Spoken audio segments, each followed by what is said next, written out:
Hello, everyone. This is Ethan with SDMETAL. We are currently in San Marcos talking with the guys in Site Unscene. How's it going tonight, guys? Looks like San Marcos. Good, yeah. Or Pueblo, Texas. Pueblo, Texas, obviously. Yeah, so right now you guys are definitely working on an album, so let's get right off the bat with that. So how is that coming along? Good, done. It's being mastered right now. Very excited to hear the mastered tracks in the next day or two. But yeah, it was a fun process. It's the 5th time we've done it, so we're kind of used to it, but it's different every time. Right. And this time, I think we're a little bit more prepared, I guess, is in a way. Yeah. We knew what to expect. Yeah, definitely. So as for the new album, is it like for people who haven't heard of you or people who already have, what can they expect with this album, or what influences could they possibly pick out of it? Killswitch Engage seems to be a popular one. I think it's like the same, that metalcore style. It's really easy to kind of sound like you're ripping them off because they're so good at it, and they do it in such a broad spectrum. But I think it's if you have heard our music, it's an evolution of Sight Unseen. It's not so different that you're like, oh, who could this be? And if you've never heard us, it is that kind of a metalcore vibe, hard rock metal. That's how I've always described us. But metalcore definitely is suiting Sure. what we do. With a little bit of maybe punk influences, because we do have some punk influences in the band. So some of the choruses might be, you could say, oh, I could hear some punk or some rock in there.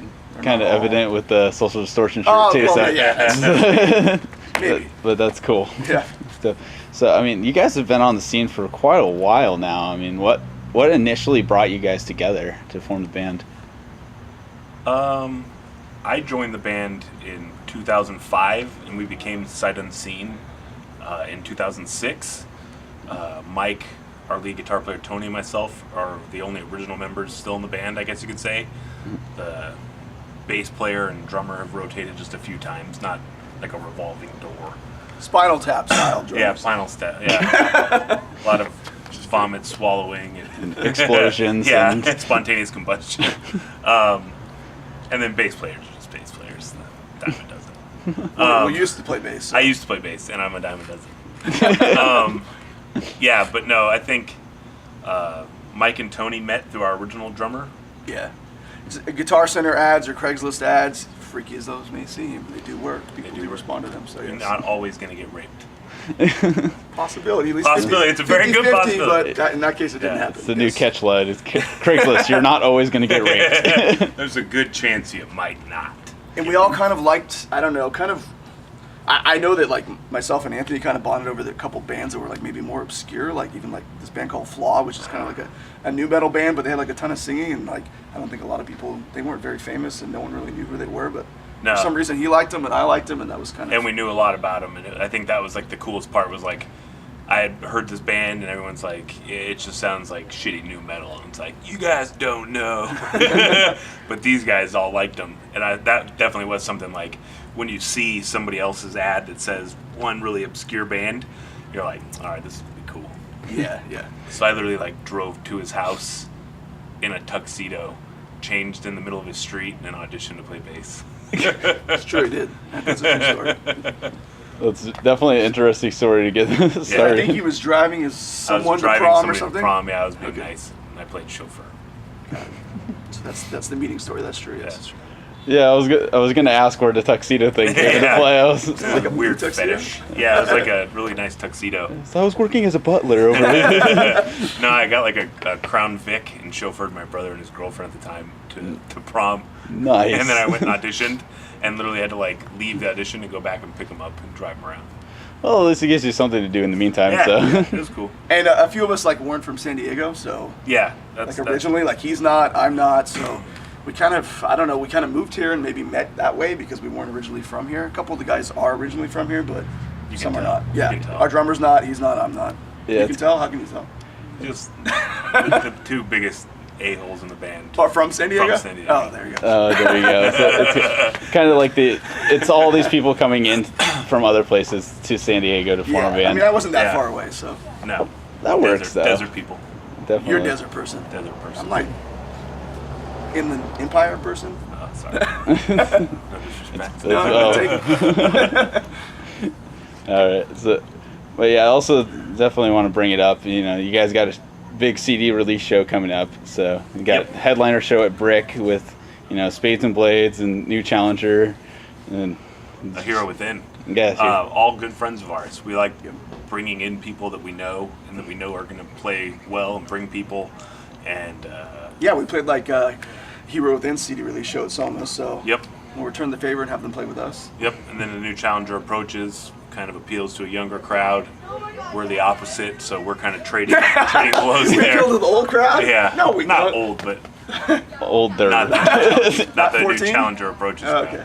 So we kind of work together. They hook us up with some Soma type shows. We play with them at Brick and places like Soda Bar.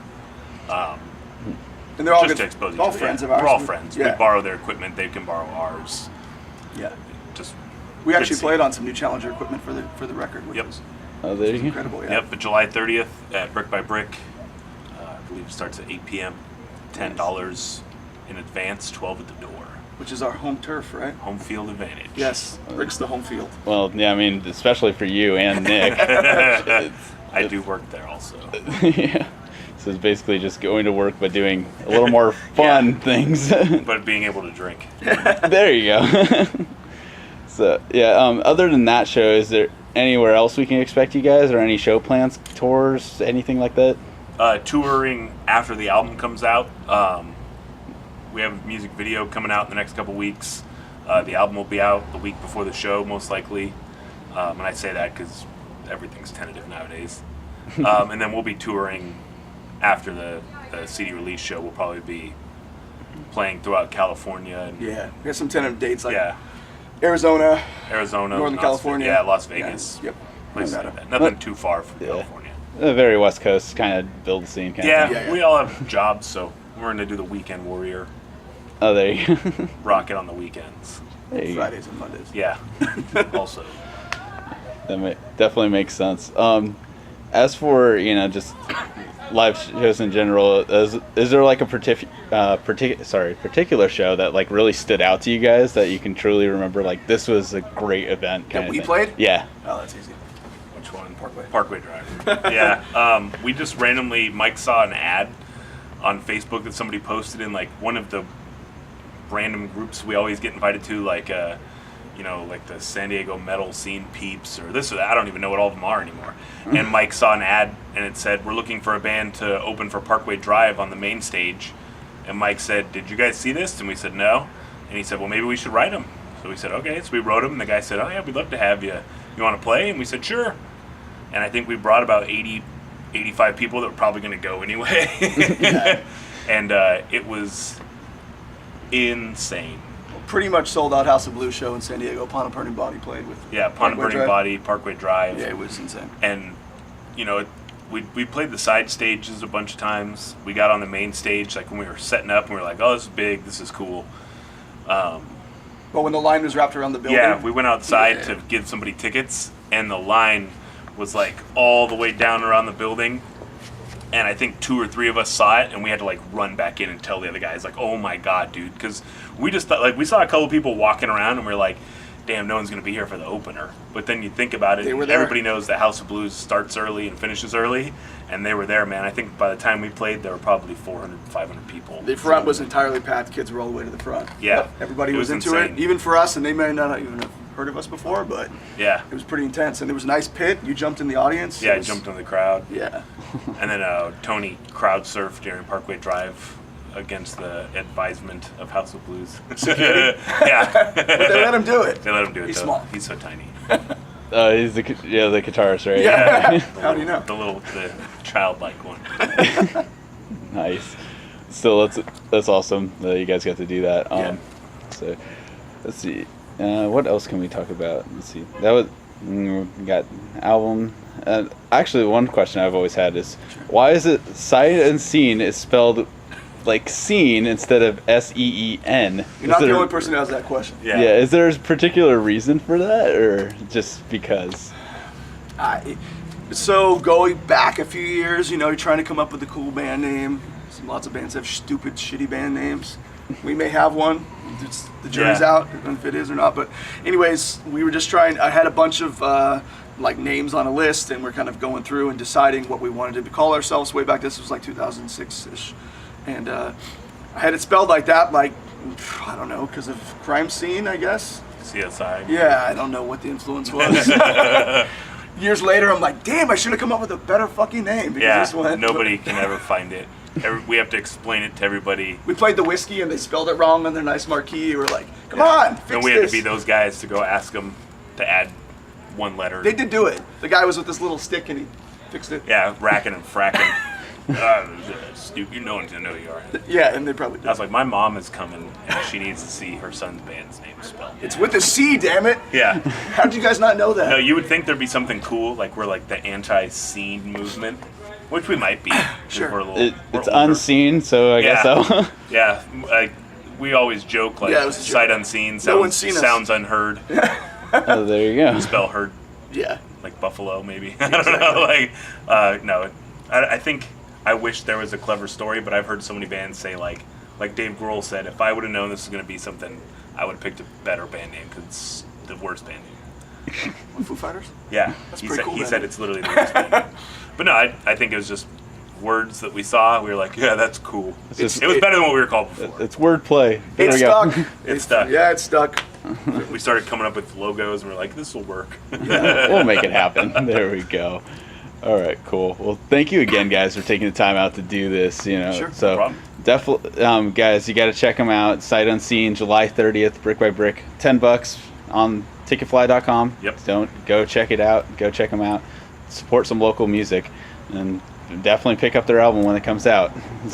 Whenever that will be. Hopefully before then. It will be before then. And stalk us on social media. Yeah. 'Cause Check we them out. suck. Facebook, Instagram, Twitter. We all might the- give you some free shit. We Yeah, probably free will. stuff. Oh, there you go. See, Mention this and get free stuff. Mention this interview, get free stuff. You heard it here, folks. All right, so this is Ethan with SDMETAL signing off.